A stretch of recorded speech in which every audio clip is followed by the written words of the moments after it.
Okay mga puso, malapit na tayo matapos pero meron pa tayong time maglaro. At ang laro natin, tatawagin nating Basa Basa Pick! Kaya yan, pinakabagong laro dito sa Bubble Gang. At napakadaling tong game na to. Ang gagawin lang natin, kailangan natin ng dalawang grupo.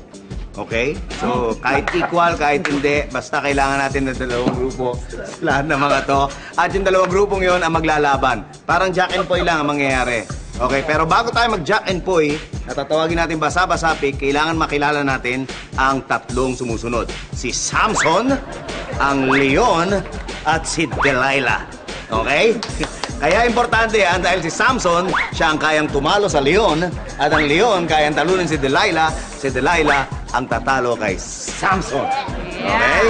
Ganun na kadali yun. Tapos maglalaro na tayo ng Basa-Basa Pick. Sinong unang manalo ng basta best of 3? 2 out of 3, siya na ang winner. Okay, mamaya papaliwanag natin kung ano ang gagawin ng loser. Pero ngayon, maggrupo muna tayo. Okay. Okay na.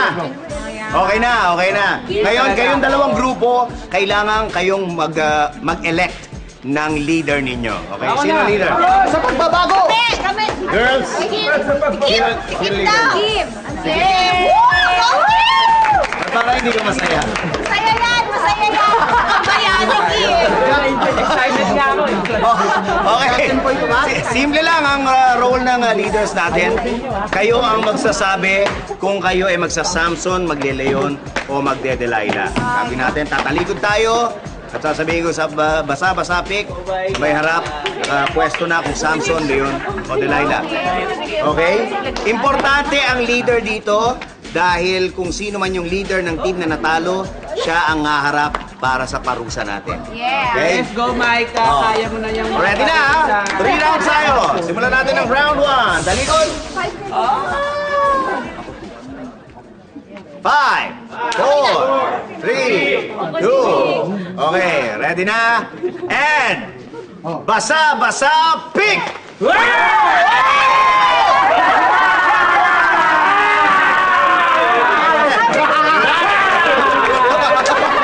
Malinaw. Malinaw. Ang Leon, talo si Delilah. May 1 point na mo. First to make 2, ha? First to make 2. Okay. Leaders, isip na uli. You have 5 seconds to decide. 5, 4, 3, 2, 1. Oh, ready? Talikod. And Basa-Basa Pick!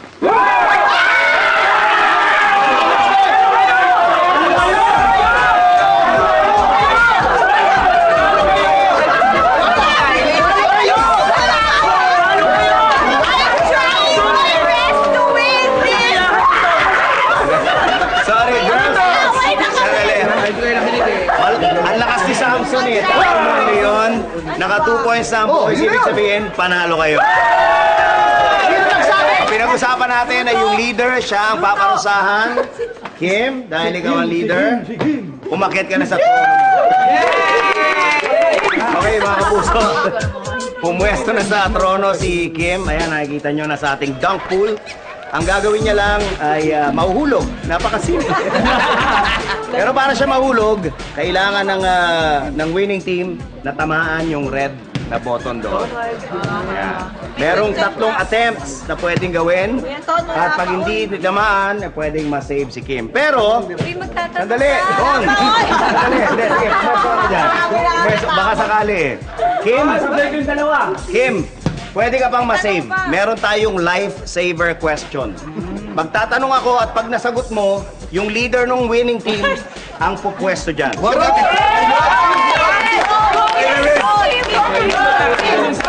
Okay. Kaya mo yan, Kim! Makinig ka maigi, meron kang 3 seconds para sagutin ang tanong ko. 3 ba? O 5 na? 5 na. Makinig ka na maigi, meron kang 5 seconds para sagutin yung tanong ko. Na napakasimple lang, tungkol sa bubble gum. Okay? Eto na ha, eto na ang question. Ang question ay, sino ang kaisa-isang pick-upista sa segment na Boy Pick-up na nakatalo kay Boy Pick-up? Wow! 5 seconds. 5, 4, 3, Ay, wala pa naman. Wow. Masama yun. Time's up. Alam niyo ba sagot? Kaisa-isang nakatalo kay Boy Pickup. Si ano... Hindi. Boy Basag. Si Boy Basag. Naginampanan din ni Ogie. Yogi. Oh. Okay. Sorry, Kim. Pero eto na. Oh, eto si Pining na ba napili niyo? Napili ng leader namin si Tonyi. Okay. Tonyo, meron ka. Leader namin pili. Meron ka 3 tries, ha? Okay. Ready ka na, Kim? Dapat yung leader din magdadaan. Sana nakakatawa. Ready ka na, Tonyo? Oh, eto na. Eto na inaabangan ng lahat. Ready, go! Patayo lang, patayo. Patayo lang.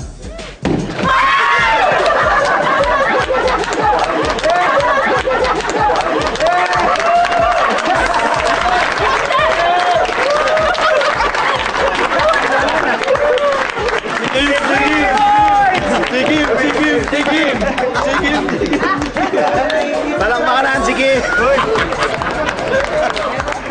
Hoy, malis ka. Okay. Mga kababol,